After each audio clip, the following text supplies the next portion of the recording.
I really am looking forward to giving these concerts in this fantastic hall. There are many fine halls in the world. This has to be one of them. And certainly it's my favourite hall in Great Britain.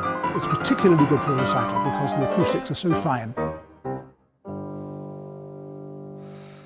The Beethoven cycle is it's an amazing experience to give. It enables you to get well beneath the surface of this great composer, this supreme composer, because he wrote no fewer than 32 of them. And they're all completely different, and yet they're all masterpieces in their own way. Each one is an overview of the composer's development. So each recital will start with an earlier sonata, then a later one, and so forth. Not only do you get deeper under the surface of the composer, but it brings a feeling of really having travelled from one place to the next by the shortest and most direct route. Beethoven's music is incredibly direct, sincere. He really had a direct link to reality. My parents told me that, or when I was much older, that I started picking out tunes on a neighbour's piano when I was young in the east of London. My parents were very poor, but the neighbour's piano was a great springboard to really accelerate my musical interests. And apparently it was very difficult to remove me from that piano, which I soon destroyed after a few months. Eventually my mother and father scrimped and saved and got a second-hand upright piano.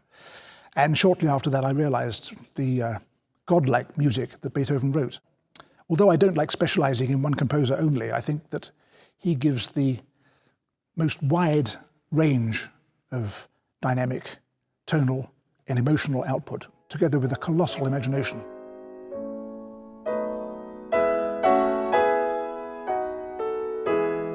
And his life story is a great example for all people, really, because Beethoven, by his hardship, shows to us it's not so much whether you receive hardship, it's the way you react to it.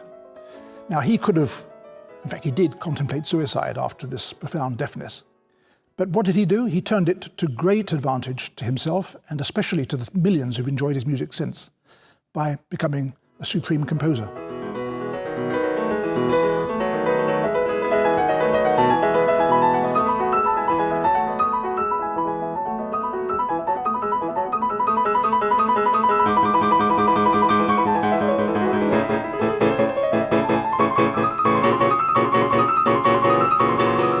I really hope as many of you as possible can attend. I think you'll find it means more to you than 8 separate concerts of different composers. I think you'll find that the strength gained by following this man's life, following his extraordinary range of emotions from the most side-splitting humour to the deepest profound tragedy, something really worth attending.